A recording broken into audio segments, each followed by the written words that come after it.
तो दोस्तों आज का जो पॉडकास्ट है बहुत ही स्पेशल है। क्योंकि एक तो देखो मैं अपने चारों तरफ देख रहा हूँ, आश्रम में आया हूँ और ऐसे गुरुजी से या ऐसे बाबा से, ऐसे साधु से मिलने वाले हैं जिन्होंने महाकुंभ में जमीनी स्तर पर काम किया है और बहुत लोगों की सेवाएं की, कैमरे के सामने आके नहीं। क्योंकि मुझे पता चला उनकी टीम से, जैसे कैमरा बाई चांस किसी ने इनकी सेवा को शूट भी किया तो उन्होंने डिलीट करवाई वो चीजें। मतलब बहुत लोग हैं कि भी वायरल होने के लिए वहां पे गए हुए थे या अलग अलग तरीके के बाबा बन के जो वायरल हुए हैं। और इनको इनका जो नजरिया है, जैसे ये कहते हैं, मैं एक्चुअली मैंने जिनको पूछा कि भी इनको जैसे साधु बोलते हैं, बाबा बोलते हैं, गुरु क्या बोलते हैं, तो इन सब परंपराओं से भी ये ऊपर हैं। तो एक्चुअली ये भी जानेंगे कि ये इनको हम बोले तो बोले क्या, भी गुरुजी बोले, माँ बाबा बोले, साधु बोले। आज थोड़ा सा कुछ इसी बारे में कुछ जानना चाहेंगे। तो मैं मिलाता हूँ आपको ऐसे ऐसे महान शख्सियत से।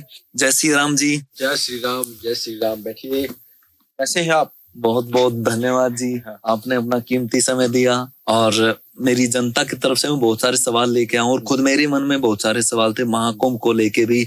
और मुझे पता चला जब एक्चुअली हम महाकुंभ में भी गए और वहां पे काफी सारी चीजें की हैं, तो मेरा बहुत सारे और भी मन में सवाल जुड़ गए। हालांकि पिछले 1-1.5 साल से मुझे बहुत कुछ आपके बारे में जानने को मिला कि भाई आप बेसिकली टीचिंग भी करते हैं, ठीक है, पढ़ा रहे हैं बच्चों को, अपनी एक पारिवारिक जीवन भी जी रहे हैं, और आपके पास आश्रम में कुछ लोग मिलने के लिए आते हैं, अपने जीवन के बारे में भी कुछ जानना चाहते हैं, कोई अपनी पर्सनल परेशानी सी लेके आता है। तो बहुत सारी चीजें यानी कि आपके बारे में जानने को मिला। ये मुझे थोड़ी उत्सुकता हो रही थी, एक्साइटमेंट हो रहा था कि मैं कुछ क्या क्या पूछूं। एक्चुअली बहुत सारे सवाल हैं, मैं प्रैक्टिकली वैज्ञानिक तरीके से पूछूंगा, धार्मिक तरीके से पूछूंगा, महाकुंभ से भी रिलेटेड पूछूंगा। तो थोड़ा सा मैं आपसे ही जानना चाहूंगा, मैं अपनी शुरुआत कहाँ से करूं, कौन से सवालों से शुरू करूं? देखिए, आज का जो समय है, ये कालखंड जहाँ खड़ा हुआ है, जी जी, आप सवाल वहां से करो। जहाँ जो भी समय की डिमांड है, आप सवाल वहां से करो। जहां पे भी लोग उलझे हैं, आप सवाल वो करो। जो भी आप चाहते हो पूछना, अच्छा हो, बुरा हो, लॉजिक हो, इलॉजिकल हो, कुछ भी पूछिए आप। बस ऐसा पूछिए जिससे इंसान सुलझे, वो पूछिए आप। जो भी लोगों की डिमांड हो वो पूछिए। जिसका उत्तर आज तक कोई ना दे पाया हो, आप वो पूछिए। जो भी आपको अच्छा है वो पूछिए। बस ये मत पूछिए कि शुरुआत आपकी कहाँ से हुई। ये सवाल मत पूछिए। जी जी, क्योंकि मेरा ना तो कहीं से शुरुआत है, ना कोई मेरा अंत है। मैं तो सदैव जैसा हूं वैसा ही रहता हूं। जब जब आपके सवाल उठेंगे, मैं प्रकट हो जाऊंगा आपके सामने। मतलब आप किसी अखाड़े से नहीं, ये कहना चाहते नहीं, नहीं, वो तो अलग है, उनका मार्ग है।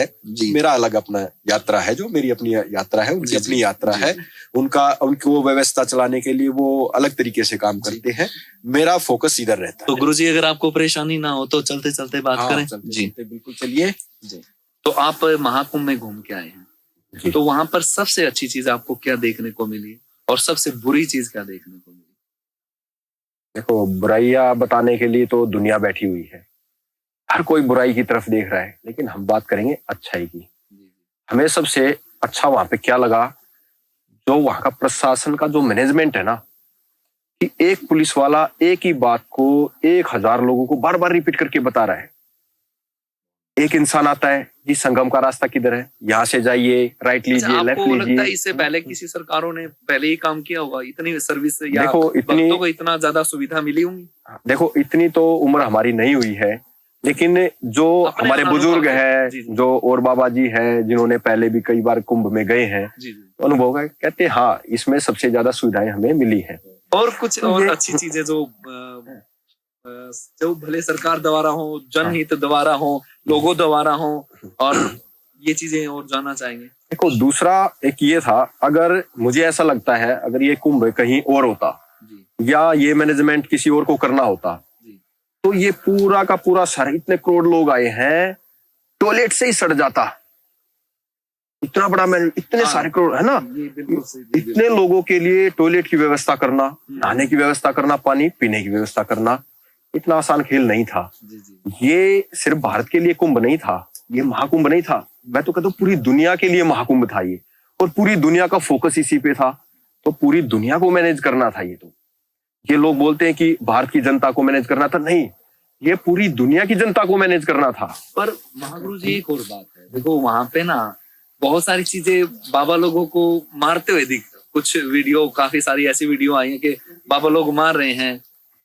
हाँ हाँ, ऐसी ऐसी होती है। कुछ ऐसा भी हुआ कि कुछ लड़कियां इंटरव्यू ले रही हैं तो बड़ा प्यार से दिया जा रहा है और कुछ हो रहा है।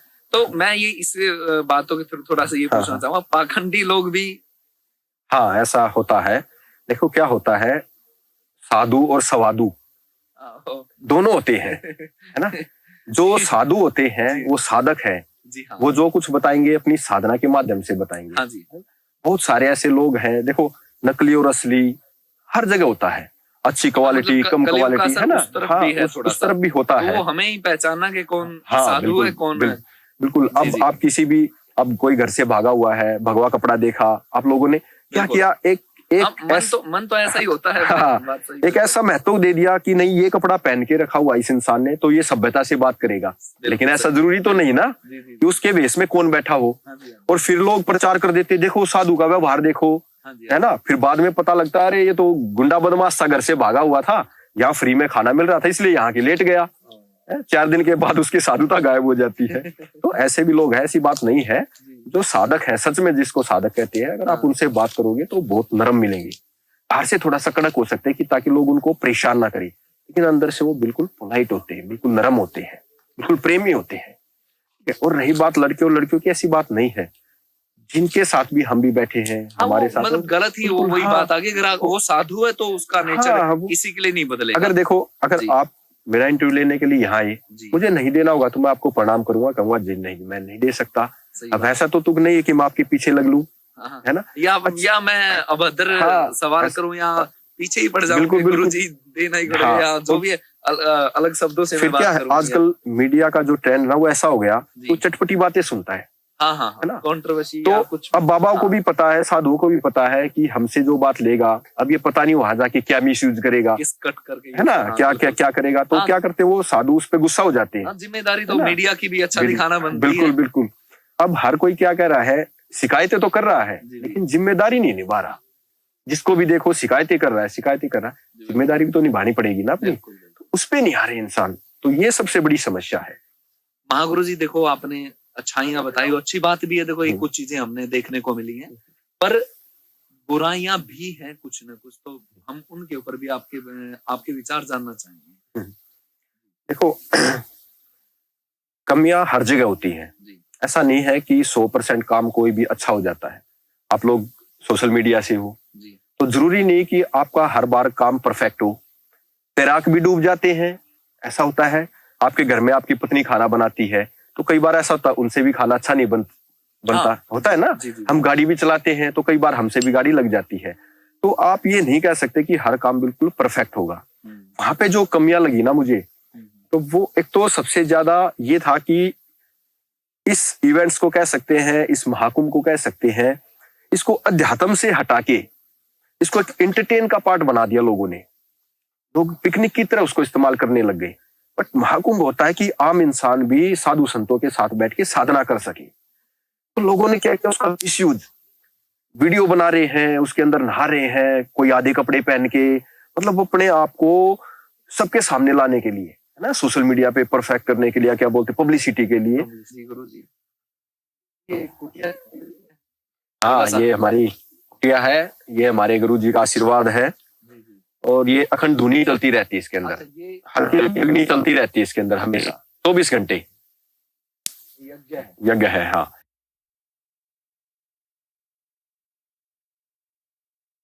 चलती रहती है, इसको ये नहीं कि हम जलाते रहें, चलती रहती है। मतलब एक धार्मिक तरीके से कहो, या ये जो मुझे लग रहा है गोबर का, हाँ, गोबर का, बिल्कुल गाय के गोबर, हाँ, प्रकृति के साथ तालमेल बना के इसको बनाया हुआ है। तो इससे गुरुजी कुछ, अगर मैं टेक्निकली पूछूं, जैसे कुछ वाइब होती है? हाँ, ये होता है। देखो ये बहुत गहरा विज्ञान है इसके पीछे, तो इसके लिए आपको भी पहले उस स्टेज तक पहुंचना पड़ेगा, तभी आप इन चीजों को समझ पाओगे। जी। बेसिकली अगर आपके विचार यही कि इनसे कुछ न कुछ बेस्ट यानी होता है। हाँ, होता है, बिल्कुल ऐसा है। इसका साइंटिफिक भी, बिल्कुल साइंटिफिक भी होता है। तो आपसे मेरे एक जानने की इच्छा थी, अगर इजाजत दे तो बैठ। हाँ, बिल्कुल बैठिए। जी गुरुजी, अब बुराइयों के बारे में आपका जमीनी अभ्यास जानना चाहेंगे, और इसमें कोई मिलावट ना हो, आपसे विनती है। मतलब आप चाहते हो कंट्रोवर्सी हो? कंट्रोवर्सी नहीं, भ्रमित ना हो लोग, हाँ, जो लकीर के फकीर ना हो, एक असलियत चीजों को जाने। जी जी जी देखिए, सबसे पहले जो खामियां रही है वहां पे, जो मुझे लगा, जी पुलिस डिपार्टमेंट है जो, उनकी सूचना एक दूसरे तक पहुंचने में काफी टाइम लग जाता था। कम्युनिकेशन हाँ, गैप था। कम्युनिकेशन गैप था कि एक रोड से पुलिस वाले बंद कर रहे हैं या खोल दे रहे हैं, अगले वाले पुलिस वाले कह रहे नहीं इधर से तो आना ही नहीं चाहिए था आपको। ये मैनेजमेंट इशू रहा है हाँ, actually। ये कहीं ना कहीं मुझे कमी देखने को मिली। ओके। एक पुलिस वाले भाई साहब कह रहे आप जाइए, दूसरे वाले कह रहे नहीं नहीं इधर से तो जाना ही नहीं था, फिर वापिस चक्कर मार के आओ, 8 किलोमीटर 10 किलोमीटर फिर पैदल घूमो। तो ये मुझे लगा कि बहुत ही सही नहीं लगा, ऐसा ये कमियां रही हैं।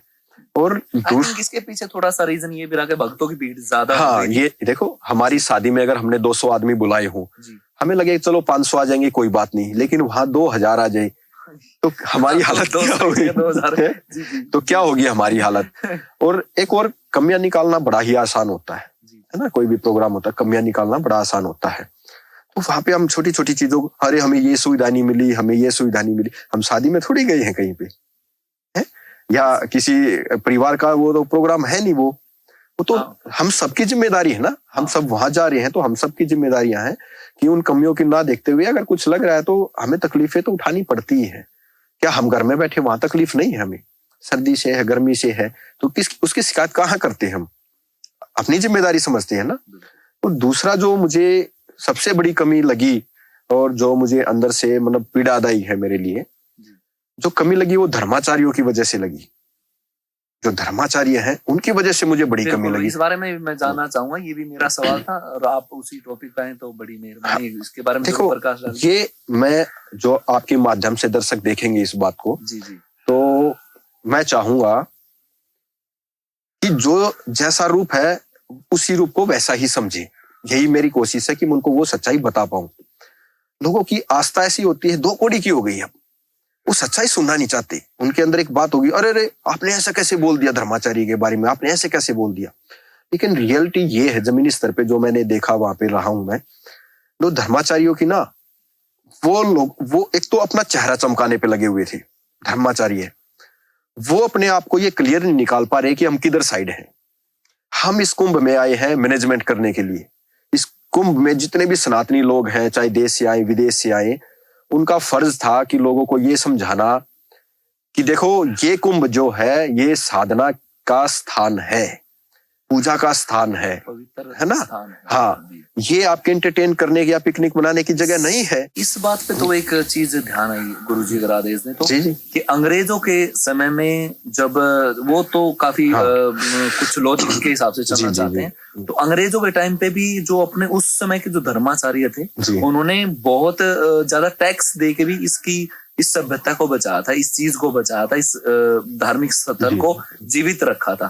ठीक है, तो वो जो धर्माचार्य थे वो रियल एक्चुअली पता क्या है, मेरा जो मैं अपने एंगल से बात करूं तो, अगर आप जैसे गुरुजी हैं, जो आप के यानी कि आपसे जो जुड़े हुए जितने भी गुरुजी हैं, तो आप लोगों का जो साथ दे रही है गवर्नमेंट, कोई भी गवर्नमेंट हो, मैं ये नहीं कहूंगा, तो उल्टा आप लोगों के ऊपर एक एहसान कर रही है गवर्नमेंट, आप लोगों का सपोर्ट कर रही है। एक्चुअली वो स्थान आप लोगों का, ड्यूटी आप लोगों की बनती है वहां पे, क्योंकि आप लोगों, जैसे आप लोग श्रद्धालु हैं तो ऐसे ही और भी श्रद्धालु हैं, कोई गांव से आए या शहर से आए, तो उल्टा हम लोगों को आप लोगों से उम्मीद है कि वहां पे अभद्र व्यवहार आप लोगों द्वारा ना हो।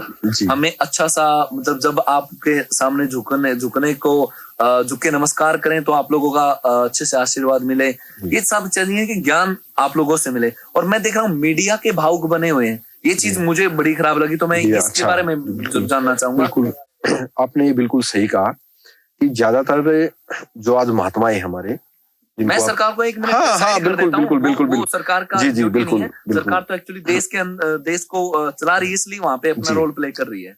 ठीक है, तो वहां पे आचार्य लोगों का ये जो है कि भीड़ में इतने मर गए हैं, इतना कुछ गए, और उसके लिए कुछ कंट्रोवर्शियल उन्होंने काफी कुछ ऐसी टिप्पणी करी। बिल्कुल, तो उसके बारे में जानना चाहूंगा निष्पक्ष। बिल्कुल देखिए, आप लोगों पे थोड़ी सी बोली उठी है, तो आप लोगों को सही जवाब देना पड़ेगा, जो भी आप लोगों को देख रहे हैं। जी देखिए, मैं किसी के बारे में सफाई नहीं देना चाहता, जो एक्चुअल है मैं कोशिश करता हूँ वही लोगों को बताऊं। जी, आपसे रिक्वेस्ट हाँ, मेरी यही है। पहले आपका जो क्वेश्चन था, जो मैंने बताया आपको कि धर्माचार्य, जी जी आप आजकल सोशल मीडिया का जमाना है और हर सभी की वीडियो यूट्यूब पे पड़ी होती है। हाँ जी हाँ जी।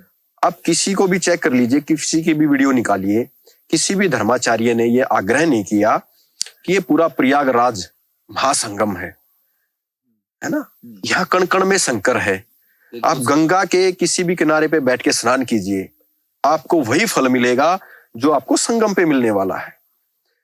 अब अगर वो बार बार इस बात को लोगों तक पहुंचाते, बस यही तो मैं कहना चाह रहा हूँ। अगर आप मीडिया के सामने आपको मौका मिल रहा है तो आप वहां की सरकार के ऊपर उंगली ना उठा के आप लोगों की मिसमैनेजमेंट यहाँ से भी रही है। जी बिल्कुल, हमारे बिल्कुल, गुरुओं को ये बताना चाहिए कि आप लोग 100 स्थान पे भी नहाएंगे या कुछ भी करेंगे, पूजा पाठ करेंगे, तो वो सब कुछ सब यानी कि माना जाएगा। ठीक है, तो और जो क्या होता है, जो श्रद्धालु होते हैं उनका विश्वास गुरुओं पे होता है, और जो गुरु की उपाधि पे बैठे हैं, है ना, हमारे धर्माचार्य हैं, आचार्य हैं, तो लोगों की श्रद्धा है उनके प्रति, वो जो बोलेंगे तो लोग जरूर फॉलो करेंगे। अगर वो बार बार आग्रह करके लोगों को ये बोलते कि आप आइए यहाँ स्नान कीजिए, साधना कीजिए, यहाँ तक ही सीमित रहिए, तो बाकी सारी चीजें शायद नहीं होती वहां पे। लेकिन लोगों ने क्या किया, एक पॉइंट को बना दिया है ना, त्रिवेणी संगम के, कि आपको यहीं स्नान करना है। अब आप मुझ पे विश्वास करते हो, अगर मैं ऐसी बातें बोलूंगा तो आपको मानोगे। देखो, मुझे अभी तक नहीं पता था कि वहां पे हम कहीं भी स्नान करें तो हमें जो एक मोक्ष की प्राप्ति कहो या जो हम जिस श्रद्धा से जाते हैं वो प्राप्ति हो जाएगी। ठीक है, अब आपने ये चीज पहले गुरु या पहले संत, पहले महात्मा आप ही हो जिससे मुझे ये जानने को मिला है। तो ये गलती आप लोगों की तरफ से रही है। ये चीज बहुत पहले ही पता चलना चाहिए। जब हमें पता है कि हमारा महाकुंभ अब शुरू हो रहा है, उससे 1-2 महीने पहले ही आप लोगों की टिप्पणी आ जानी चाहिए थी। इतनी सारी डिबेट होती है। चलो मान लो फ्यूचर में क्या होना किसी को पता नहीं होता, लेकिन कम से कम जो सिचुएशन शुरू हो गई थी, नहीं, आप महागुरु हैं, आपने और भी महाकुंभ देख चुके हो। जी बिल्कुल, पहले देख चुके हो, तो उन कुंभ का थोड़ा सा आप लोगों को एक आइडिया तो हो जाना चाहिए। हाँ, ये हमारे गुरु मैंने तो नहीं देखा, जो गुरु है, धर्माचार्य है, तो अब इसकी पब्लिसिटी होगी बहुत ज्यादा, और लोग हर किसी के मन में कि हम जाएं। तो धर्माचार्यों की तरफ से ये बहुत बड़ी कमी रही है कि उन्होंने लोगों को आग्रह नहीं किया बार बार कि ये साधना की जगह है, इस प्रयागराज में आप आइए, यहाँ साधना कीजिए, आपको वही फल मिलेगा जो त्रिवेणी में है। अगर वो खुद बोलते, अब उनके पास सेलिब्रिटी आ रहे हैं नहाने के लिए, तो वो उनको लेके त्रिवेणी में जा रहे हैं, तो लोग क्या सोचे, देखो ये लोग क्या सोचेंगे ऐसी बात में कि वहीं पे कुछ ना कुछ वहां पे है।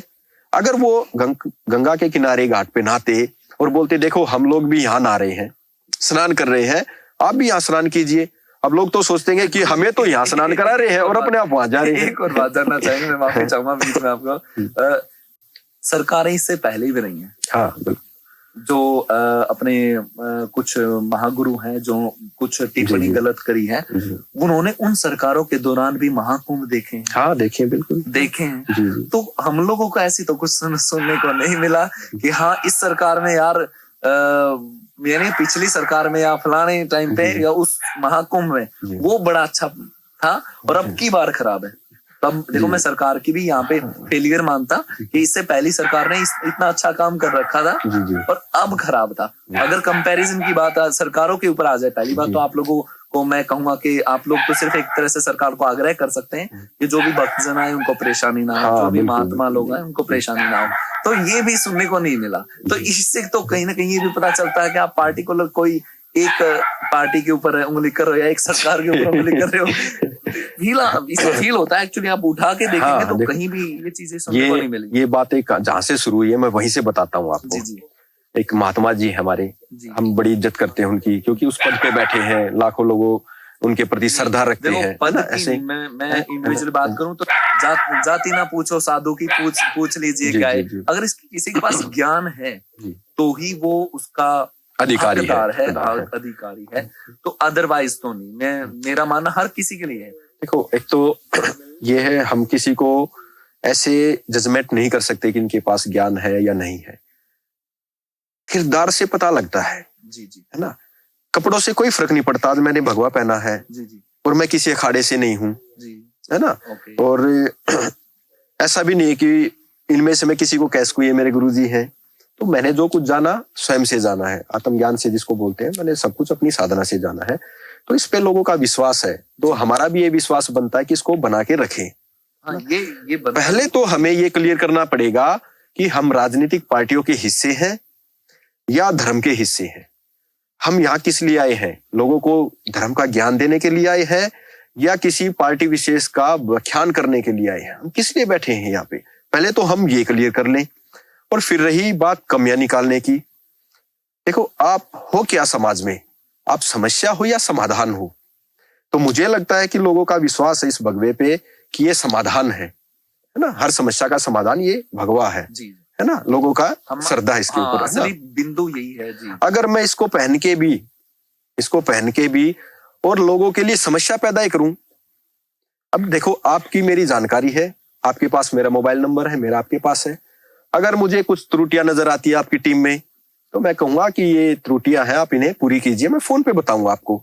अगर मैं मीडिया में बताता हूं जी तो आप मकसद समझ सकते हो ना मेरा, जी। कि मैं हर बात को मीडिया को बता रहा हूँ, देखिए यहाँ पे ये हो गया, यहाँ ये हो गया, मतलब वहां से अरे मैनेजमेंट को ना बता के हाँ, जो है मैं मीडिया को बता रहा हूँ यहाँ पे ये कमी है। तो मैं कौन हूँ, साधु संत या राजनीतिक आदमी? यानी इस कपड़ों के अंदर जो बैठा हुआ है उसके अंदर कहीं ना कहीं राजनीति की लालसा है, ये भी समझना पड़ेगा। क्योंकि मैं डायरेक्ट आपको फोन कर सकता हूँ, मैं इस उपाधि पे हूँ इस कि मैं आपको कॉल करके बता सकता हूँ कि यहाँ पे ये कमी है। हमें किसी भी मतलब वीडियो में हमें ये देखने को नहीं मिला कि हाँ पहली गवर्नमेंट में थोड़ा सा ज्यादा अच्छा था, अब थोड़ा सा खराब रहा है। इससे यानी गवर्नमेंट को मैसेज जाए कि पिछले वाले ने अच्छा काम किया था, इसने खराब किया, या इसने अच्छा काम किया, पिछले वाले ने खराब किया था। इससे गवर्नमेंट को मैसेज आता है, इसमें गवर्नमेंट भी सुधरने का काम करेगी जी। ठीक रहता है। एक और इससे भी बड़ी बात ये है, ये गवर्नमेंट का इवेंट्स नहीं है, किसी पार्टी का, बीजेपी का इवेंट्स नहीं है, ये हमारा और आपका इवेंट्स है।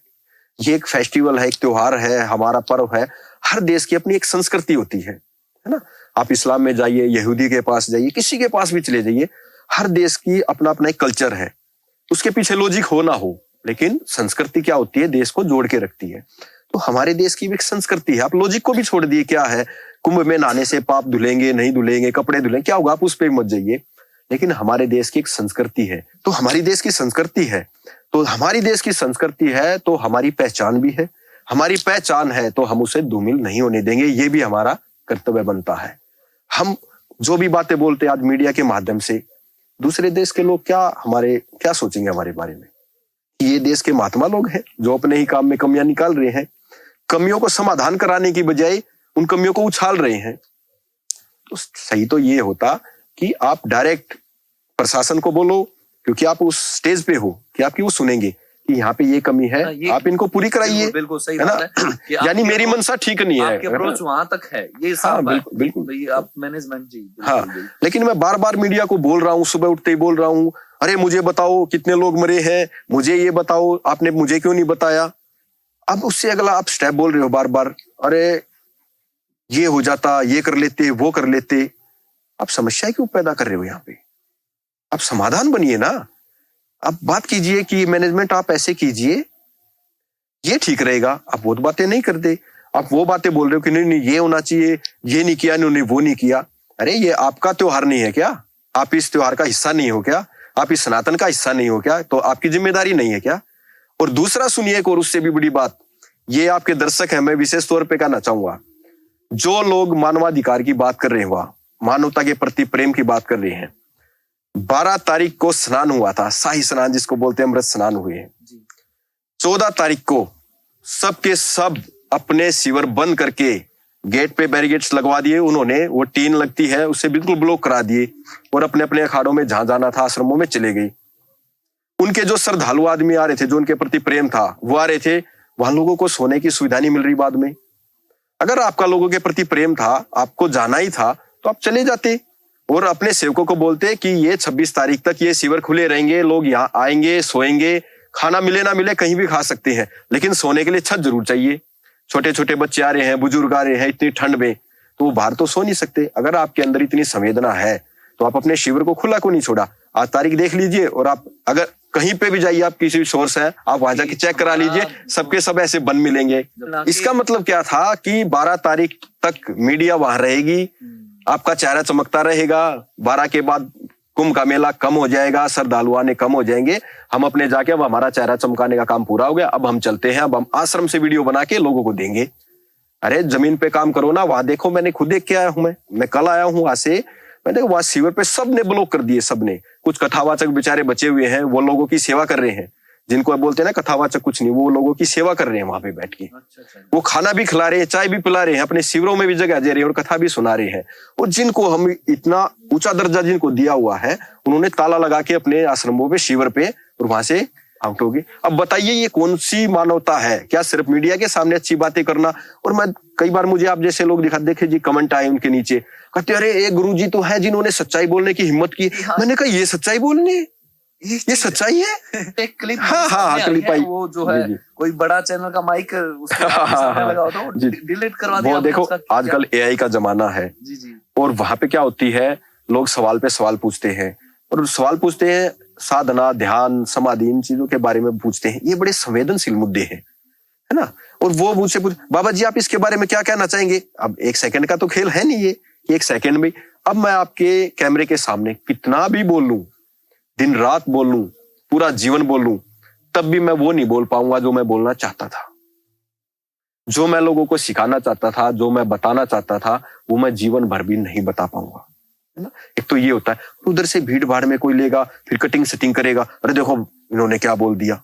हाँ खैर, एक साथ कई लोग भी सवाल कर देते और मेरे पीछे तो कोई अखाड़ा भी नहीं है। मैंने कोई सवाल कर दिया, वो दूसरे माइक लगा दिया, उसने अलग सवाल कर दिया, कंफ्यूज ही। मेरे पीछे तो कोई अखाड़ा भी नहीं है, कोई खड़ा हो जाएगा, अरे हमारे, अब मैं तो जो कुछ हूं मैं ही हूँ, जो कुछ जाना मैंने खुद से जाना है, तो मेरे पीछे कौन खड़ा होगा, है ना। तो बाकी हम भी लोग हैं, हमें जब कोई समाज में कोई कमियां नजर आती है, आपकी इजाजत हो तो हम अंदर चलें। हाँ, हम भी नेताओं के पास जाते हैं, हम बोल देते हैं, एमएलए होता है जी यहाँ पे एक कमी है, आप पूरी कीजिए इसको। ऐसे थोड़ी होता है उसके वीडियो बना के वो डाल दिया। ये तो राजनीतिक लोगों का काम होता है कमियां ढूंढना, हम लोगों का काम होता है कमियां देख के उनको समाधान की तरफ लेके जाना। फिर वो भी बता सकते हैं कि जी महाराज ये ऐसे काम नहीं हो सकता, है ना। तो ऐसा है, तो हमें ये क्लियर करना पड़ेगा कि हम राजनीतिक लोग नहीं है। हाँ, ये बात ये क्लियर करना पड़ेगा। लेकिन इसी में आज हमारे महात्मा उलझ गए हैं। मतलब इस हिसाब से देखने को मिल रहा है हम लोगों को कि महाकुंभ हुआ है, तो हमारा देश जैसे सुनने में आता कभी विश्व गुरु था जी, तो विश्व गुरु दोबारा बनने के लिए कैसे, क्या इसके बारे में कुछ आप? देखिए, विश्व गुरु बनने के लिए हमारी तैयारी बहुत ही कमजोर है, बहुत कमजोर है। हमें लगता है हम प्रशासनिक या राजनीतिक मुद्दों पे बात नहीं करेंगे, हम साधु संत अध्यात्म के बलबूते पे हम विश्व गुरु रहे हैं। हाँ, ये सर है ना। जी। अब मैं आपको ऐसी कड़वी सच्चाई आपके सामने रखूंगा कि आप किस बेस पे अध्यात्म को या ऐसे प्रमोट करोगे दुनिया के सामने। ऐसे बाबाओं को देखो आप क्या हल्ला मचा रहे हैं। अब इन लोगों ने क्या किया, धर्म का स्तर यहां था, उन्होंने पहले तो धर्म को नीचे लेके आ गए, उसका निम्न स्तर बना दिया। अब आप गूगल पे भी सर्च करो भारत के साधु बाबा, वहां पे क्या आता है, आपको चिलम के फोटो मिलेंगे, जटाएं बड़ी बड़ी मिलेंगी, भगवाधारी, ठीक है। लेकिन उन्होंने क्या किया, उसको सीमित कर दिया। जोर किस पे होना चाहिए था, साधना पे। कपड़ा कोई भी हो, साधना होनी चाहिए थी, ध्यान, साधना, यम, नियम, आसन, प्रत्याहार, सब वो चीजें होनी चाहिए थी। लेकिन उन्होंने क्या किया, फोकस हटा दिया। आज मैं कैसा भी इंसान हूं, एक विशेष तरह का वस्त्र पहनता हूं और मैं ज्ञानी हो जाता हूं और कुछ भी बकवास करने लग जाता हूं। तो हमें अपने ज्ञान के स्तर को फिर से ऊपर लेके जाना पड़ेगा। उन्होंने क्या किया, अभी नीचे लेके आ गए कि जितनी बड़ी जटाएं, विकराल रूप, विशेष तरह के वस्त्र ऐसे धारण किए हुए हैं, वो चिलम। और देखो, क्या आप चाहोगे आपके बच्चे ऐसे महात्माओं को आदर्श समझे? आप हम ही नहीं समझ पाएंगे तो जी क्यों बनाओगे आप आदर्श उनको, कि आप इनको आदर्श समझो? संत महात्माओं का जो स्तर होता है ना, उसको विशेष दर्जा प्राप्त होता है और हर कोई चाहता है कि हमारा बेटा, देखते ही मन में आदर आता है। क्या कोई भी धर्माचार्य, मैंने पहले कहा था आपको कि कोई भी धर्माचार्य अपनी ड्यूटी नहीं निभा रहा।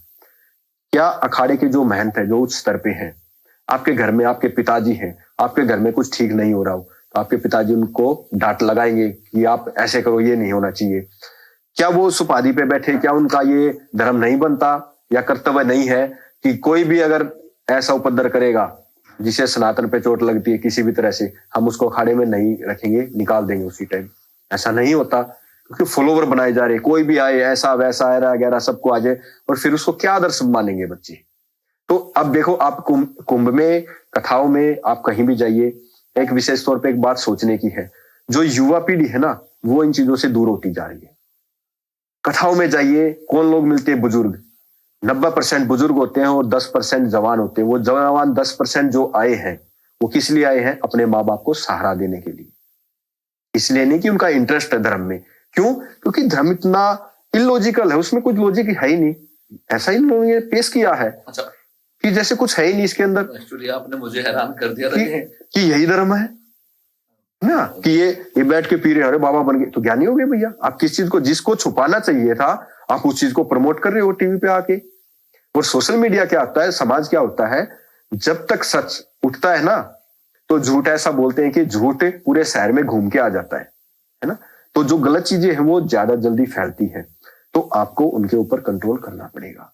हम इस तरह के ज्ञान को, इन गुरुओं को लेके विश्व गुरु नहीं बन सकते, क्योंकि वो लोग, वो जिन लोगों पे आप विश्व गुरु की मामला लाना चाहते हो, शो में लेके जाना चाहते हो, वो लॉजिक पे विश्वास करते हैं। आपको उनको लॉजिक देना पड़ेगा, धर्म का लॉजिक बताना पड़ेगा कि यहाँ नहाने से क्या होता है, सुबह 4 बजे उठने से आपके अंदर क्या फर्क पड़ता है। हमारे पास ऐसी ऐसी साधनाएं हैं जो इंसान को अंदर से इंप्रूवमेंट करती है। अब मैं आपके सामने वो चीजें रखूंगा। ये आप ये देखो, ये बुक रखी हुई है मेरे पास। मैं इनके बारे में जानना चाह रहा था। जी, मैं जब भी फ्री होता हूँ, ध्यान साधना के लिए जब भी बैठता हूँ, आंखें खोलता हूँ, तो मैं इनमें कुछ चीजें लिखता हूँ।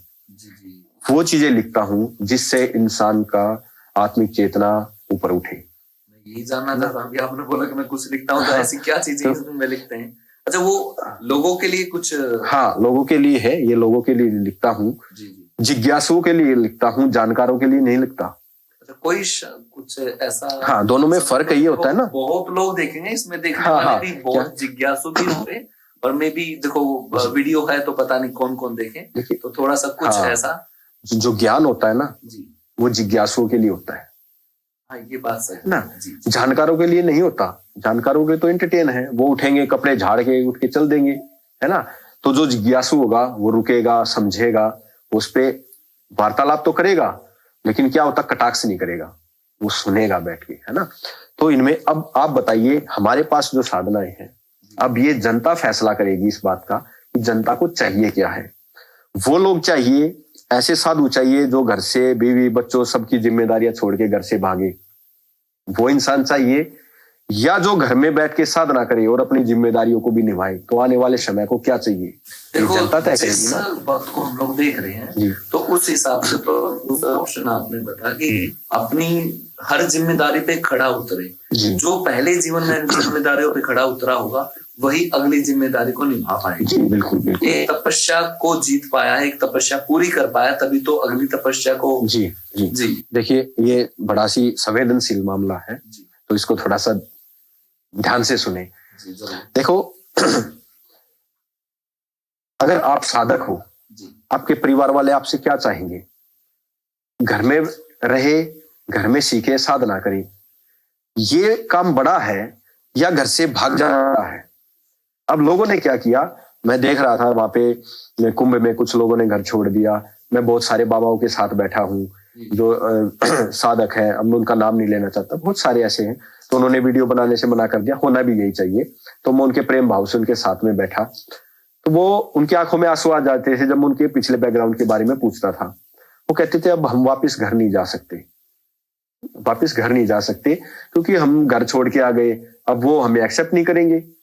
जवानी में तो घर छोड़ के भाग गए, अब बुढ़ापे में हम क्यों संभालें इनको। तो हम अब वो पछता रहे हैं। हाँ, तो हमें क्या है, हमें इस मामले को भी धर्माचार्यों को सुलझाना पड़ेगा। कैसे? आपने महत्व किसको दिया है? अब देखो, अगर आप आज घर छोड़ के चले जाते हो तो क्या करेंगे, सारी मीडिया बड़ी उछालेगी उस बात को, क्या कहेगी, अरे कितना महान काम किया है। ये मानता का काम? आप ही बताइए, जिम्मेदारी निभाना मानता का काम होता है या जिम्मेदारियों से भागना मानता का काम होता है? जिम्मेदारी निभाएगा वही तो महान काम हुआ ना। दो जिम्मेदारी निभाते हुए घर में एक साधक की बात कीजिए, वो महान काम है, या घर से भाग के वहां दूसरी दुनिया बसा ले, वो महानता का काम है। तो अब ये तय दुनिया करेगी कि उसको चाहिए क्या है। ऐसे साधक चाहिए जो घर से भागने का रास्ता बताते हैं, या ऐसे इंसान चाहिए जो घर में बैठ के साधक बना दे आपको उस परम चेतना से मिला दे? आपको क्या चाहिए? हाँ देखो, हर कोई चाहता तो असलियत में देखो ये किसी भी साधु से मुलाकात होती है कि ये काश नर से नारायण तक का सफर करवा दे। और मुझे आपके बारे में वही चीज जाननी थी, क्योंकि आपकी टीम से मुझे पता चला था, और पहले जब मैं काफी दिन पहले, आई थिंक 1-1.5 साल पहले आपके बारे में जानने को मिला था, तो वहां से भी यही कुछ सुनने को मिला था कि नर से नारायण तक सफर कराने का जो आपका एक संकल्प किया आपने, ठीक है, कि जो भी आपके पास श्रोतागण है या जो भी युवा है उन लोगों को आपने वहां तक पहुंचाने का काम किया। उसके बारे में जानना चाहेंगे कैसे उनको पहुंचाने का। जी देखिए, जो मैं ये लिख रहा हूँ ये मैं उन्हीं के लिए लिख रहा हूँ। अच्छा, तो कि कैसे इंसान एक गृहस्थी में रहते हुए उस स्टेज तक पहुंच सकता है, उसे कहीं भी जाने की गृहस्थी में रहते हुए जी अपनी जिम्मेदारियों को भी निभाएगा, ड्यूटी भी करेगा, सब कुछ करेगा, और सुबह अपने साधना करेगा और उस देह तक पहुंचेगा। को पढ़ के मन शांत होगा? जैसे नहीं, जिस हिसाब से देखो एक दौड़ धूप हो रही है, मान चलो कोई ड्यूटी कर रहा है तो इतनी सारी टेंशन्स होती हैं। हाँ बिल्कुल। कुछ रिलैक्सनेस मींस, देखो साधना का काम ही यही होता है। हाँ। जब आप लगन से साधना करते हो तो जो आपको चाहिए हर चीज की एक अलग अलग साधना होती है। ये ना बड़ा पेच उलझा हुआ है लोगों को, इनको लोगों को लगता है, या लोग आप नरसिंह हाँ नरसिंह नारायण से कराएंगे ना, तो देखो उलझनों से, अगर उलझनों में उलझते हुए भी और आपके इन शब्दों का उच्चारण करता है या इस रास्ते पर चलता है, तो क्या उसको कह सकता हूँ कि मन शांत होगा या? जी सब कुछ होगा। जी अब देखना ये चाहते हैं कि जो नरसिंह नारायण की यात्रा पे है उसकी प्रॉब्लम कहाँ है, ये देखना पड़ता है। लोग मेरे पास आते कहते हैं हमें ध्यान सीखना है। मैंने कहा पहले ध्यान की परिभाषा बताइए। कोई कहता हमें धर्म जानना है। मैंने कहा पहले आपके अंदर क्या गढ़ा हुआ है आपने उसके बारे में पहले वो बताइए, फिर मैं उनको निकालता हूँ। एक पत्थर होता है, बाहर के अनावरण को हटाता है, मूर्ति प्रकट हो जाती है। मूर्ति को डायरेक्ट तो बाहर नहीं निकाल सकते, तो ऐसे ही इंसान के अंदर जो त्रुटियां होती हैं डालना पड़ता है। वो साधनाएं हैं, अलग अलग तरह की साधनाएं हैं। हर इंसान के लिए अलग अलग साधनाएं होती हैं। उसी से नारायण की यात्रा शुरू होती है। लेकिन अब क्या किया, कुछ पिछले समय से देखते आ रहे हैं, कुछ अनैतिक कार्य जिनका उस साधना से कोई लेना देना नहीं है, उनको इतना प्रमोट कर दिया, इतना महान तवज्जो दे दिया कि नहीं सबसे श्रेष्ठ ये कपड़े वाला माना जाएगा, सबसे श्रेष्ठ वो है तो घर से निकल गया, अरे देखो कितना महान काम कर दिया, माँ को छोड़ के भाग गया। मेरी आगे ये है कि किसी को भी घर छोड़ने की जरूरत नहीं है। जिन्होंने घर छोड़ा है उनके अपने कारण हैं। किसी के घर में फाइनेंस प्रॉब्लम है, किसी के घर में ग्रह क्लेश रहता है किसी कारण से, किसी के घर में बीमारियां हैं, कोई उस जो उसके कंधों पे है उस जिम्मेदारी को नहीं निभाना चाहता। तो जी एक चीज और हम लोगों को सुनने को कि आज के वक्त में कोई किसी का नहीं होता, इसका क्या मतलब होता है, इसके बारे में? देखिए आज सुबह ना जब हम उठते हैं तो टीवी में सुबह 4 बजे हमारे देश के जिनके ऊपर श्रद्धा है हमारी, वो शुरू हो जाते हैं। कोई भाई किसी का नहीं है, पति किसी का नहीं है, बहन किसी की नहीं है। ये बात जिस संदर्भ में कही गई थी, ये उन लोगों की थी जब मनुष्य चेतना के स्तर पे पहुंच जाता है, सारी भागदौड़ से, रिश्तों से ऊपर उठ जाता है, जब इंसान परे हो जाता है। तो वो उनके लिए कही गई थी कि कोई किसी का वहां जाके कोई सहयोगी नहीं हो सकता। जैसे आपने अच्छे कर्म किए हैं, बुरे कर्म किए हैं, तो उसमें कोई सहयोगी नहीं है आपका। आपने बुरे कर्म किए होंगे तो काटने आपको ही पड़ेंगे, उसका परिणाम जो आना है वो आपके सामने आना है, मेरे सामने तो आना नहीं है ना। तो वो जो बात कही गई थी उनपे अब सुबह 4 बजे शुरू कर दिया, कोई किसी का नहीं है, कोई किसी का नहीं है, एक तरह से जहर डाल दिया ना कान में। और शाम को वही लोग 6 बजे फिर प्रवचन देते हैं, कहते हैं लोग एक दूसरे की मदद नहीं कर रहे, लोगों में प्रेम नहीं रहा। कैसे रहेगा? सुबह 4 बजे तो आप ही ने तो बोला था कोई किसी का नहीं है। क्या आपका भाई किसी का नहीं है? क्या आप किसी के नहीं हो? अगर कोई ऐसी बात बोलता है कोई किसी का नहीं है, इसका मतलब ये है कि उस इंसान ने किसी की मदद नहीं की। आप लोगों की मदद करते हो तो आप कह सकते हो ये बात कि कोई किसी का नहीं है। एक तरह से लेना देना सही तरीके से होना चाहिए, और नहीं तो ये जो बात कही गई थी उसके लिए उस तरह की बातें थी। एक चीज और मैं आपसे जानना चाहूंगा कि आपको साधु कहें, महात्मा कहें या गुरु कहें, इसके बारे में भी जानना चाहेंगे। देखिए अगर आप इस वस्त्र की तरफ देखेंगे तो इस वस्त्र का अपना एक महत्व है।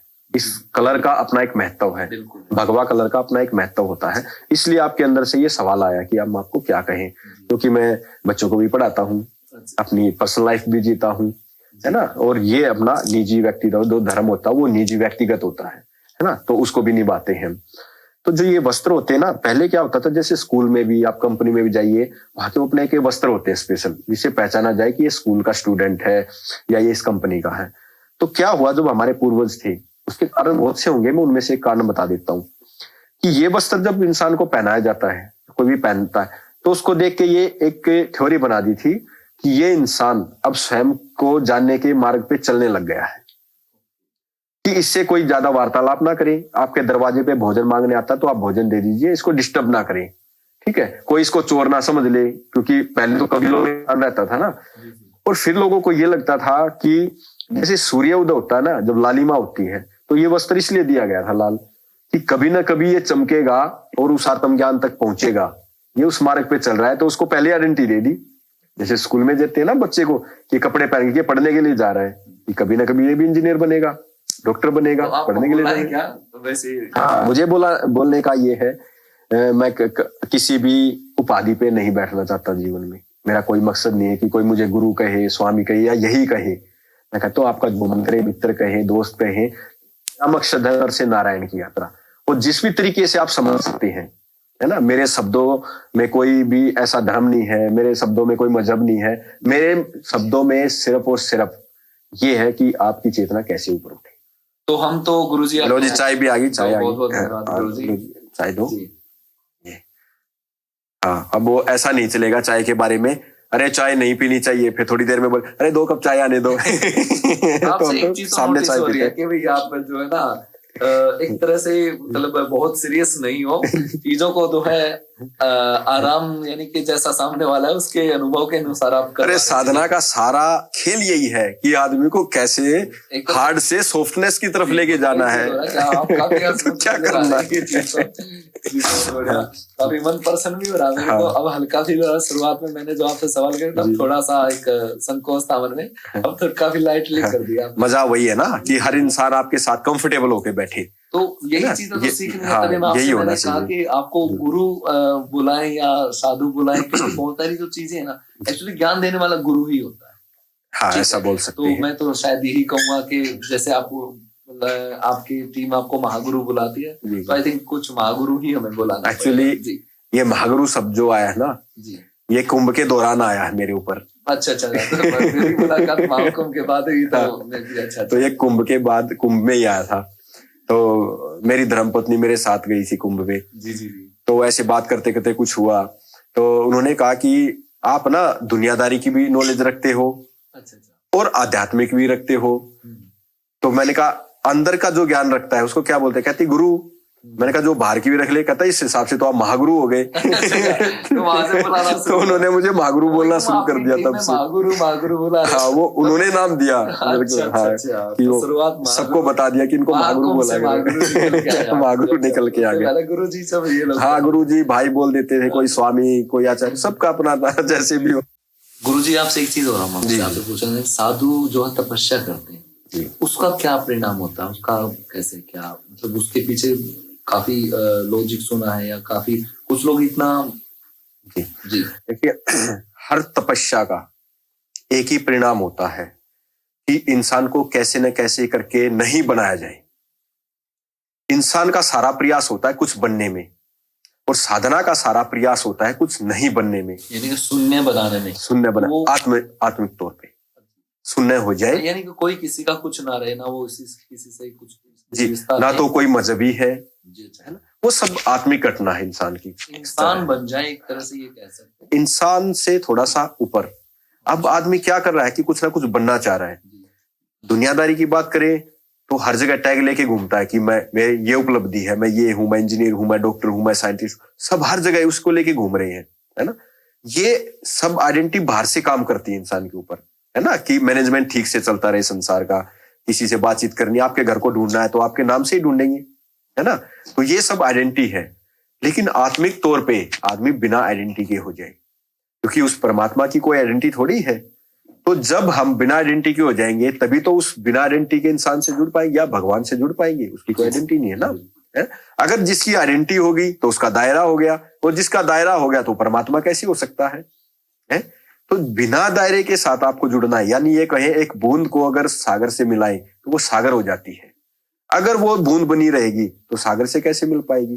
तो सागर में मिलके उसने अपने आप की आइडेंटिटी बूंद की खोनी पड़ती है, तो वो नर से नारायण की यात्रा हो जाती है।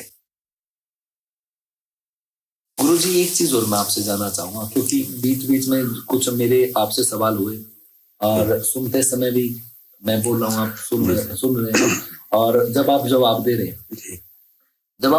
हैं तो कुछ वक्त के लिए ऐसी कुछ आपके अंदर से मुझे फीलिंग आई, आपसे मैं आपके सामने बैठा मैं कि आई थिंक आप शांत हैं, आपके अंदर कोई और बोल रहा है।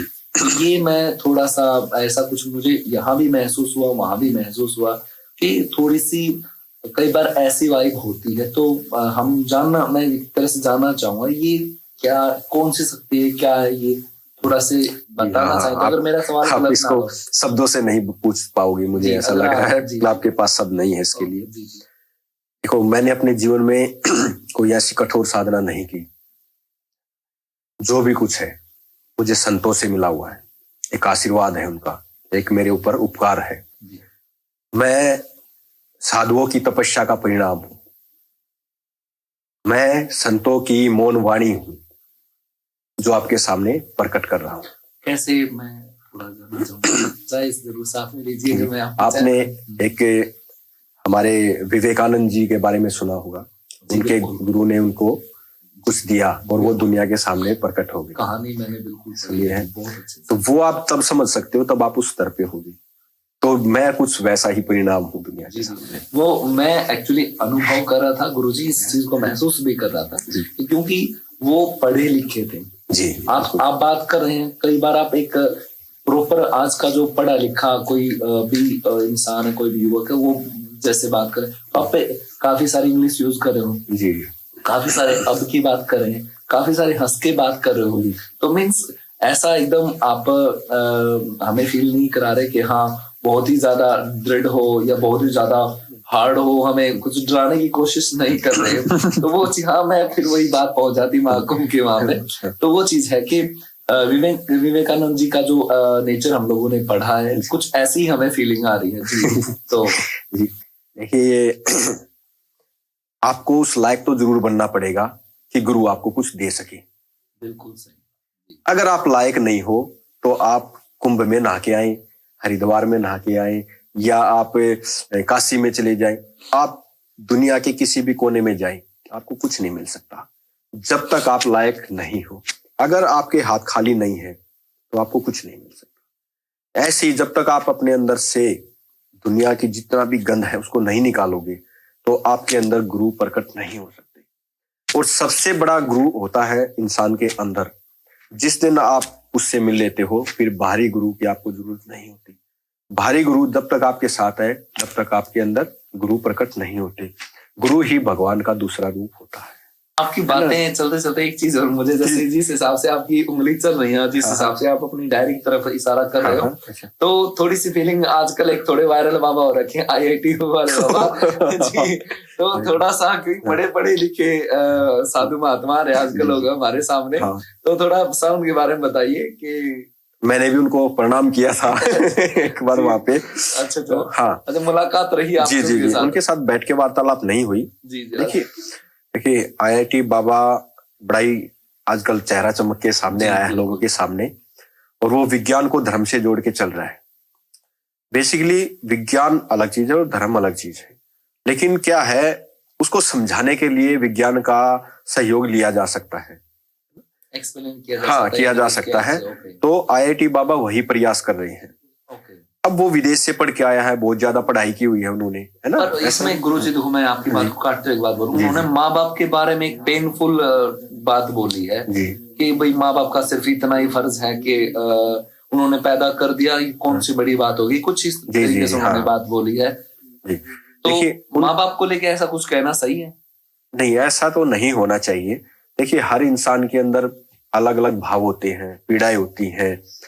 कोई इंसान ऐसे भी है इस धरती पे जो माँ बाप को ही भगवान मानते हैं, है ना, मानते हैं। हाँ, उसने ऐसे है ना? कुछ बोला, माँ बाप तो टैग लगा दिया आप लोगों ने, माँ बाप है तो हाँ, भगवान का देखो, रूप है। ऐसा नहीं कुछ होता। लोग, कुछ माँ बाप पैदा करते ही कूड़े में फेंक देते हैं, कुछ माँ बाप ऐसा हाँ, करते हैं। ऐसे तो भी उसने करते हैं, ऐसा कुछ बोला भाई, कुछ लॉजिक है, मैं ये नहीं कह रहा, जी, बट उसने ये भी टैग लगाने को मीन्स उसका कि हर माँ बाप भगवान नहीं होता, उसने ऐसा नहीं बोला। भगवान, माँ बाप भगवान होता ही नहीं है। जी, जी, जी। देखिए, उन्होंने अपनी तरफ से जो कहा, जी, ठीक है, वो उनके अपने विचार हैं, उनके क्या संबंध है माँ बाप के साथ, बहुत सारी ऐसी बातें हैं। अगर मैं आपके सामने तो कहूंगा, IIT बाबा, बाबा है। नहीं नहीं, बाबा ऐसा नहीं शब्द इस्तेमाल करना चाहिए। वो अब हमारे यहाँ बाबा का मतलब अलग होता है, साधु अलग होता है, संत अलग होता है। अगर मैं वो सारी चीजें आपके सामने रखूं और आपके माध्यम से जो लोग सुनेंगे, जब मैं संत की परिभाषा बताऊंगा इंसान को कि संत कौन होता है, तो लोग जिनको संत मानते तो वहां से विश्वास उठ जाएगा, है ना। तो मैं तो उनको बाबा कहना सही है। मैं उनको साधु कहूंगा, साधु की परिभाषा पूर्ण रूप से बताऊंगा, वो कहेंगे अरे साधु तो कोई मिला ही नहीं हमें। अच्छा। फिर मैं उनको बाबा की परिभाषा बताऊंगा, तो कहेंगे जिनको हम बाबा मानते थे बाबा है नहीं। बेसिकली IIT जो अभय सिंह नाम है उनका, तो उन्होंने कभी ये नहीं कहा कि मैं बाबा हूं। उस पहनावे को बाबा का नाम दिया गया है जो उन्होंने पहना। अगर वो टी शर्ट और जींस पहन के, ऑडियंस ने नाम दे दिया। हाँ, जींस पहन के टी शर्ट पहन के बैठते और वो बातें बताते तो लोग उनको प्रोफेसर बोलते, है ना, लेक्चरर बोलते। अच्छा अच्छा, ये हुआ है। एक्चुअली हम इस पहनावे को भगवान, हाँ, बेसिकली उसको बाबा कह रहे हैं लोग। उसके अंदर जो इंसान बैठा है वो तो IIT किया हुआ इंसान है, अभय सिंह है, तो उसको बाबा बोल रहे हैं। अब जो उन्होंने कहा, आप उनसे तो प्रणाम कर लो उन्होंने माँ बाप के बारे में, क्योंकि उनके वे निजी विचार हैं जो वो कह रहे हैं। पर वो सबके लिए कह रहे हैं ना। सब, उनको मौका मिलना चाहिए बोलने का। अगर आपको क्या पता कौन सी चीज ऐसी है जो आपके अंदर उतर जाए उनके माध्यम से, आप उनको बिल्कुल इग्नोर मत कीजिए। किसी को अधिकार नहीं है, किसी भी हो सकता है, नहीं, माइंड वॉश हो सकता है, बिल्कुल हो सकता है। हम लेकिन भटक सकते हैं, क्योंकि नहीं, ऐसा नहीं देखा होता। जा रहा है, कोई बड़े तबके पे चला जाता है, अगर वो गुमराह कर रहा है तो कहीं ना कहीं उसका हाँ, गलत ये होता है। लेकिन अगर पहले तो उनको मौका तो दो। अब यहाँ क्या हो रहा है, पहले दिन उन्होंने बोलना शुरू किया, पब्लिसिटी होगी और कुछ साधु उनके खिलाफ हो गए कि ये तो बाबा भी नहीं है, ये नकली बाबा है। असली नकली असली बाबा क्या होता है बताइए? कोई नकली असली नहीं होता। वो जो बता रहे हैं, आप ध्यान फोकस सिर्फ उस पर रखिए, ये बता क्या रहे हैं, कुछ लॉजिकल है या नहीं है इसके अंदर। लॉजिकल है तो आप ले लीजिए, अगर उससे आपके जीवन में कुछ प्रभाव पड़ता है तो आपको लेना चाहिए। ये मत देखिए कि वो क्या है, कौन सी उपाधि पे है। नहीं, वो विदेशों से पढ़ के आए हैं, तो बहुत सारी ऐसी बातें हम उनके बारे में करेंगे, उनके परिवार के बारे में, जो कि हमें अधिकार नहीं है किसी के बारे में। अगर मैं वो सारी चीजें आपके सामने रख दूं तो आपका उनसे विश्वास उठ जाएगा। ऐसा भी है, ऐसी बातें हैं जो मैं उनके बारे में जानता हूं, वो बातें उनके परिवार की मैं सामने रखूंगा। उनका इतिहास कुछ रहा हुआ, हाँ, कॉलेज में पढ़े हैं, वो यूनिवर्सिटी में पढ़े। देखो, कोई भी इंसान धरती पे आता है, अच्छाई और बुराई, अच्छाई बुराई ऐसी लहरों से निकल के बाहर आता है, तो हम ये ना देखें किन किन अच्छाइयों से गुजरा, किन किन बुराइयों से भी। बात है कि अनुभव क्या है। अनुभवी इंसान हर तरह से गुजरता है। उसके अंदर पीड़ा उन्होंने व्यक्त कर दी अपनी कि मेरे साथ तो ये हुआ था, मेरे परिवार के साथ ये हुआ, मेरी माँ के साथ ऐसा हुआ, तो मैं छोड़ के आ गया। तो उनकी भावनाएं परिवार के प्रति अलग है। अब जो वो धर्म के बारे में बता रहे हैं, तो हमें चाहिए कि उनको मौका दें, सुन ले। नहीं अच्छा लगता, ठीक है, बाय बाय बोलते हैं उनको, कोई जरूरी थोड़ी है वो आपके घर में घुस रहे हैं। क्या होता है विज्ञान में, सबसे खूबसूरती ये है विज्ञान की कि आप यूटर्न होता है आपके पास। आपने 100 साल पहले कोई थ्योरी किसी ने दी विज्ञान ने, और आज वो गलत साबित हो रही है, तो वो वैज्ञानिक जो आज है वो बोल देते हैं जी हमसे ये थ्योरी गलत हुई थी हमारी बुक में और ये रियलिटी ये है। तो यूटर्न है। धर्म में ऐसा बना दिया, धर्म को इतना कट्टर बना दिया इंसान ने कि यूटर्न छोड़ा ही नहीं कहीं। कहते एक बार मुंह से नहीं, आपको मानना पड़ेगा। ये तो है, पत्थर की लकीर बना हाँ, तो उसको ऐसा नहीं होना चाहिए, क्योंकि देखो जर्नी विज्ञान की भी है, जर्नी आत्मा की भी है, तो जर्नी ये चेतना हो की भी सकता है। है जैसे कि अगर आपके मुंह से कोई बात निकली तो और लोगों को गलत लगी, तो मेरा मानना ये है कि आपसे सवाल करना चाहिए, आपने ये क्यों कहा, ये क्या, ये देखिए अगर भाई आपसे ये एक्सप्लेन, देखो आज आप मेरे से कुछ सीखते हो, अब ऑफ कैमरा हो जाएगा, फिर बाद में आप बैठोगे मेरे साथ, तो कई बार ऐसी इच्छा जैसे पहले भी थी आपकी कि आप मुझे ये चीजें बताओ, तो हो सकता है कल को मैं उससे भी बेहतर चीज जान जाऊं और मैं आपको एक सेकंड में आपको सॉरी बोल दूंगा कि मुझसे ये गलती हुई इसके अंदर, और रियलिटी ये है, क्योंकि उस दिन मैंने वो पूर्ण नहीं जाना था, आज मैंने ये बात पूरी जान ली है। ये है, तो ये खूबसूरती होनी चाहिए धर्म की, और होती भी यही है। लेकिन कुछ लोगों ने उसको कट्टर बना दिया कि पत्थर की लकीर है जी, हमने बोल दिया आप यूटर्न नहीं ले सकते इस पे से, आपको माने। तो इन बातों पे तो तलवारें खींची, लाखों लाखों लोग मर गए इन बातों पे, उस कट्टरता की वजह से कि नहीं आप इसको झुठला नहीं सकते। क्यों नहीं झुठला सकते? काफी खूबसूरती से आपने इस सवाल का हाँ, जवाब दिया तो विनोद। एक चीज तो जैसे आपके हाथ चल रहे हैं पर्चे के ऊपर, पर्चा एक बाबा बनाते हैं काफी जो है हनुमान भगवान का उनका आशीर्वाद है उनके ऊपर, बागेश्वर बाबा जी की मैं बात कर रहा हूँ। तो आप भी पर्चे बनाते हैं? देखिए, हर इंसान की अपनी एक जर्नी होती है, यात्रा है, हर इंसान की अपनी यात्रा है। जो अपनी यात्रा को पहचान जाता है तो उसका जीवन हो जाता है सुखद। देखो बचपन से हम लोगों ने ऐसा कुछ देखा नहीं पर्चे के माध्यम से, तो ये क्या मतलब नहीं, वो आप ये कह सकते हो कि उस यात्रा की तरफ आप गए नहीं। आप जब थोड़ी सी उस यात्रा की तरफ जाओगे ना, आपको बहुत सारे इंसान ऐसे मिल जाएंगे जो पर्चे पे पहले बता सकते हैं आपको। आपकी माथे की रेखाएं देख के बता सकते हैं आपके घर में कौन कौन है ना, आपके हाथों की, ये सब विद्याएं हैं। ये हमारे धर्म की, जो हिंदू सनातन धर्म है, ये उसमें विद्याएं हैं जो हमारे ऋषि मुनियों ने इजाद की थी। सिर्फ आपके हाथ की लकीरों को देख के वो सब चीजें बता सकते हैं आपके बारे में। उनके पास भी अपनी एक विद्या है, उनके गुरुओं ने दी है। और बेसिकली मैंने बताया ना, हर इंसान की अपनी एक यात्रा होती है। बस ये होता है कि आप उसमें किरदार कितना अच्छा निभा पा रहे हो, है ना। तो वो अपना जो किरदार निभा रहे हैं, मेरे हिसाब से मेरे को लगता है बड़ा अच्छा निभा रहे हैं, क्योंकि वो हर एक युवाओं को ना जो धर्म से जोड़ने का काम किया उन्होंने, मेरे को बड़ा अच्छा लगता है कि लोगों, अब क्या होता था कि 60 साल के बाद इंसान ऐसे बोलना शुरू करता था, अच्छे कर्म करो, ये करो, तो जवानों को लगता था अरे बुढ़ापे में तो सब ऐसी बातें करते हैं ना। अब वो 28 साल का लड़का ऐसी बातें कर रहा है तो जवान उनके फैन हो गए, है ना, धर्म की तरफ जुड़ने लगे कि अरे ये सही है, जब जवानी में ऐसी बात कर रहा है तो इसका मतलब कुछ ना कुछ सच्चाई है, बुढ़ापे में तो सभी अच्छी बातें करते। तो उसका मुझे सबसे अच्छा ये लगता है। और रही बात उनकी अपनी एक यात्रा है, जर्नी है, वो शायद हो सकता है परमात्मा ने इसीलिए लोगों के सामने उतारे कि कैमरे के सामने कोई सिद्धियां नहीं दिखा पाता, ऐसा होता है। उन्होंने कैमरे के सामने अपनी सिद्धियां दिखाई है कि देखो सिद्धियां भी होती हैं, और सिद्धियों ने भी ये साबित कर दिया कि हम हैं, जिसके ऊपर सनातन धर्म टिका हुआ था, ये कि देखो हम हैं यहाँ पे। उन्होंने अपने आप को साबित कर दिया कैमरे के सामने, है ना। तो ये है। दूसरा उनकी यात्रा है, उनका किरदार बड़ा अच्छा है। हम उनको देख के अपना किरदार ना चेंज करें कि हमें भी ऐसा बनना चाहिए, हमारे पास भी सिद्धियां होनी चाहिए। आप, जो हमारे कैसे करते हैं? मैं लोगों को नर से नारायण की यात्रा कराता हूँ, ये इंसान कैसे ऊपर उठे। आपकी अपनी यात्रा, आप अपनी यात्रा पे ध्यान दें। परेशानी के लिए आते हैं। जब मैं यहाँ पे आया था, मुझे 1 घंटे वेट करना पड़ा कि आपके पास कुछ लोग बैठे हुए थे, तो कुछ अपने घर की परेशानी आपको बता रहे थे। जी। तो आप देखिए, इस धरती पे 800 करोड़ इंसान है, लगभग मानते हैं 800 करोड़ इंसान है, 8 अरब जनसंख्या है इस धरती पे। सबकी परेशानियां अलग अलग है, सबके बंधन अलग अलग है, सबकी मानसिक स्तर अलग है, आत्मिक स्तर अलग है। बेसिकली क्या हो रहा है आज के टाइम पे, जैसे जिसको पाखंड बोलते हैं, अंधविश्वास बोलते हैं, ये शब्द मैं अपनी तरफ से आपको बता देता हूँ। अंधविश्वास और पाखंड क्या होता है? इंसान बीमार है, ठीक है, वो गुरु के पास जा रहा है, डॉक्टर के पास नहीं जा रहा, ये अंधविश्वास है, ठीक है। आपको विज्ञान को पढ़ना है तो आपको स्कूल की पढ़ाई पढ़नी चाहिए, वो गुरु के पास जा रहा है कि हम तो गुरु से पढ़ेंगे, तो ये पाखंड का रूप हो जाता है, अंधविश्वास हो जाता है। तो जिसकी जहां जरूरत है, जो जहां से मिलता है, आपको वहां जाना चाहिए, तो तब विश्वास आपका पक्का हो जाएगा। आप कहते हैं कि नर से नारायण तक का आप जो है सफर तय करवाना चाहते हैं जी। और आप ये भी कह रहे हैं कि घर में ही बैठ के आप जो है साधना करवाना चाहते हैं, तो इसके बारे में आप थोड़ा सा विस्तार से बताएं। देखिए, नर की यात्रा जो नारायण तक मैं कराना चाहता हूँ, और घर में रह के कैसे संभव है? वो ऐसे संभव है कि मैं चाहता हूं कि हर इंसान जो भी खा रहा है उसको प्रसाद समझ के ग्रहण करे। जिस घर में वो रहता है उसको मंदिर समझे, पहली बात तो ये है। और जो परिवार के आसपास के लोग हैं उनको आप सेवक समझें, सहयोगी समझें, जो भी आश्रम में होता है वो सब चीजें करें, ठीक है। अगर आप एक घर को छोड़ते हैं तो वहां भी आप कोई ना कोई घर ही बनाते हैं। भाइयों को छोड़ते हैं, वहां दूसरे भाई मिल जाते हैं, उनको आप साधक कहें, जो भी कहते हैं आप।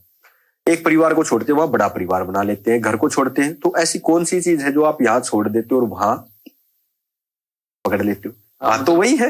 मतलब यहाँ छोड़ के आप किसी गुफा में रहेंगे तो एक तरह से वो घर तो है ना, और यहाँ छोड़ के अगर आप किसी साधुओं के बीच में रहेंगे, वहां भी आपका परिवार बन गया। बिल्कुल परिवार बना रहे हो। परिवार को छोड़ के परिवार पाया तो क्या? जी, मैं सबको यही कहता हूँ, आप जहाँ हो, जैसे हो, वहीं से आपकी यात्रा शुरू हो सकती है।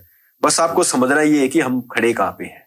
बस अपने भोजन को प्रसाद समझें, अपने माँ बाप परिवार को ये समझे कि ये भगवान का रूप दिया हुआ है, हमें ये नहीं कि 24 घंटे पीछे लगा रहना, स्वीकार करें और उसकी इज्जत करें। हाँ। और दूसरा सबसे बड़ा जो मैं सबको समझाता हूँ कि इंसान की खोज क्या है, भगवान को जानने की, सबको यही सिखाया जाता है। और मैं कहता हूं इंसान खुद को जाने, है ना। आदमी क्या कहता है कि भगवान को क्या क्या पसंद है, मैं कहता हूं आप ये जाने कि इस इंसान को क्या पसंद है। आदमी कहता है कि हमने भगवान को जान लिया, मैं कहता हूं अभी आपने खुद को भी नहीं जाना ना। तो पहले खुद को जानो। आप किसी भी किताब को मत पढ़ो, किसी के बारे में मत जानो, पहले इसके बारे में जानो। इसी से नारायण की यात्रा शुरू होगी, यानी खुद से ही खुदा की यात्रा शुरू होती है। खुद को तो जाना नहीं, संसार को जानने का ढिंडोरा पीट रहे हो। और जिन्होंने जाना है उन्होंने एक ही बात को जाना है कि मैंने कुछ नहीं जाना। उन्होंने अंत समय में यही कहा है कि हम तो क्षण भर भी ना जान पाए। और अहंकारी पुरुष कह रहा है मैंने तो सब कुछ जान लिया। तो ये अहंकार है, ये जानने का प्रतीक नहीं है, ये अहंकार का प्रतीक है कि मैंने सब कुछ जान लिया। नहीं, ऐसा नहीं है। तो कहते हैं जिन्होंने भी जाना है उन्होंने यही जाना कि मैंने कुछ नहीं जाना। और जो ये कहता कि मैंने कुछ नहीं जाना, वही सब कुछ जानने की क्षमता रखता है। तो खुद के बारे में जानिए, पहले अपने परिवार के बारे में जानिए। मैं यहाँ क्यों आया हूं, मैं कौन हूं, मैं जिसको मैं बोल रहा हूं ये है कौन। पहले खुद को तो जान लो, खुद के बारे में जान लो। लोग कहते हैं कि हम स्वर्ग जाना चाहते हैं, मैं कहता हूं धरती को नरक बना के वहां क्या करोगे, वहां भी नरक बनाओगे ना, वहां डिप्रेशन लेके जाओगे, एंजाइटी लेके जाओगे।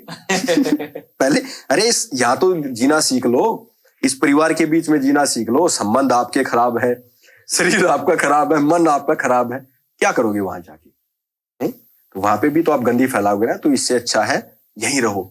और मैं जैसे मेरा जन्म हरियाणा में है, और हरियाणा में बड़ा सबसे बड़ा महाकाव्य जो हुआ था श्री कृष्ण जी और अर्जुन का युद्ध के मैदान में, है ना, वहां पे हुआ था। तो कहते हैं हमारे पास हरियाणा वाले को ना एंजाइटी डिप्रेशन जैसी बातें नहीं होती। क्यों नहीं होती? क्योंकि उन्होंने जो ज्ञान लेना था वहां से ले लिया। है ना। तो अपना मस्ती में रहते हैं, शाम को बैठते हैं डिप्रेशन उड़ा देते हैं बैठ के। यही होता है हमारे साथ। तो हम ऐसा कहावत है हरियाणा में कि हरियाणा वाले इंसान को आप नरक में भी डाल दो, वहां भी स्वर्ग बना लेगा, वहां भी मस्तीबाजी का शुरू कर देगा ना, ऐसा। तो इंसान को पहले इसके ऊपर ध्यान देना चाहिए कि ये क्या चाहता है, इसकी जरूरतें क्या है, इसका मनोरंजन कैसे होगा, इसको खुश कैसा रखा जाए।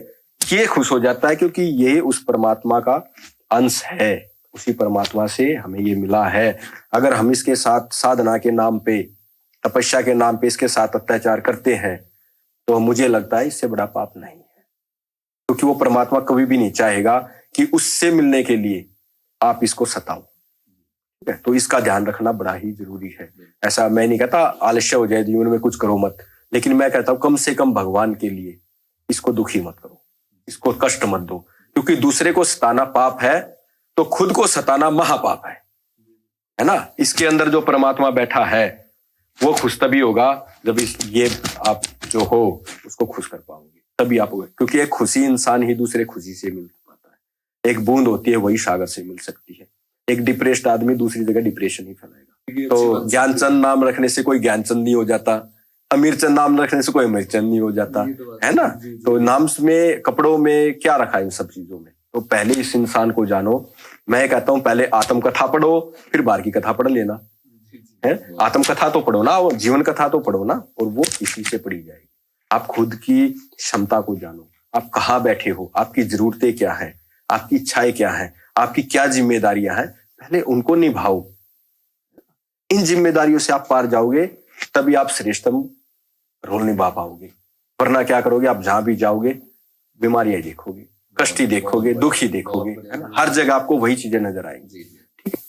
तो गुरुजी बहुत बहुत धन्यवाद, आपने अपना कीमती समय दिया। और अगर किसी सवाल में हमारी तरफ से कुछ कटु वचन रहा हो तो माफी चाहेंगे, और आगे भी हम चाहेंगे और आप लोगों से भी चाहेंगे, अगर गुरुजी से कुछ आप लोग जानना चाहते हैं तो कमेंट करें, तो गुरुजी से फिर से हम समय मांगे। और जो है जनता जनार्दन की कोई सवाल हो तो उनसे, उनके लिए आपसे दोबारा मुलाकात करें। ये सब जिम्मेदारी आपकी है। आप अपनी बात करो। अगर आपको अच्छा लगता है कि इस इंसान से इंसानों का भला हो सकता है, कि कोई किसी रास्ते में पहुंच सकता है, यानी कि मेरे से तो कोई आप कर सकते मेरे हो, से कोई कोई बात आपका नहीं। नंबर या आपकी टीम का नंबर मांगता है तो मैं यानी कि निसंकोच दे सकता हाँ, हूँ। तो कहने का बिल्कुल तात्पर्य बिल्कुल मीन्स ये बिल्कुल, है। किसी के भी क्वेश्चन है आप ले सकते हो, मैं चाहूंगा कि उनको सुलझाऊं, बहुत बहुत क्योंकि अपना धन्यवाद मकसद गुरुजी, ये आपने सुलझाने अपना का, तो हम कीमती समय सुलझाएंगे। जी जी बिल्कुल। जय श्री राम।